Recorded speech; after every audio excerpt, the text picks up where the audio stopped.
రాబోయే తరాలు కూడా ఆ గౌతమ బుద్ధుని మహనీయుని చరిత్ర తెలుసుకుంటది.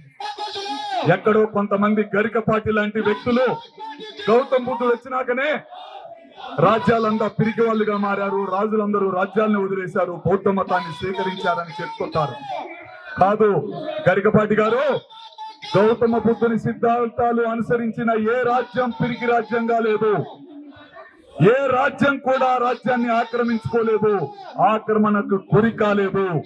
ఇప్పటికీ ఈ రోజుకి కొరియా, నేపాల్, శ్రీలంక, కాంబోడియా, థాయిలాండ్, ఈ వియత్నాం, ఇన్ని దేశాలు పవర్ఫుల్ గా ఉన్నాయంటే బుద్ధుని గౌతమ బుద్ధుని బాటలో నడవబట్టే.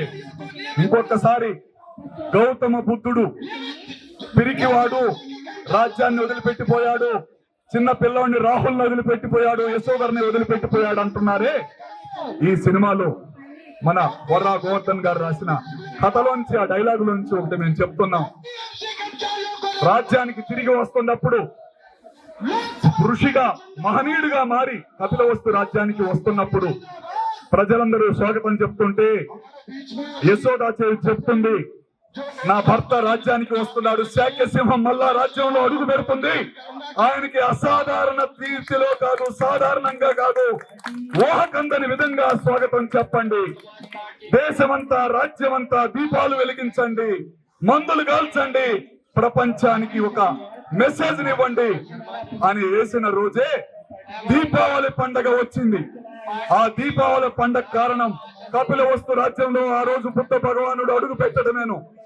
ఆ రోజు కొడుకు, 5 ఏళ్ల కొడుకు రాహులుడు తల్లిని అడిగాడు, అమ్మా నేను చదివే విద్యాలయంలో అడుగుతున్నారు, నాన్న పిరికివాడంట, మనల్ని వదిలిపెట్టి నన్ను వదిలిపెట్టి పారిపోయాడంట, నిజమేనా అమ్మా అంటే, కాదయ్యా, మీ నాన్న పరాక్రమంతుడు, రాజాది రాజు, యువరాజు, విలువిద్యల్లో ఆరితేరిన వాడు, ఒక్క బాణంతో 7 తాడి చెట్లను కొడితే ఆ తాడి చెట్లలో నుంచి కూడా బాణం దూసుకెళ్లి పక్కనున్న వారాహ విగ్రహాన్ని బద్దలు చేసి నన్ను స్వయంవరంలో గెలుచుకున్నాడయ్యా నీ నాన్న.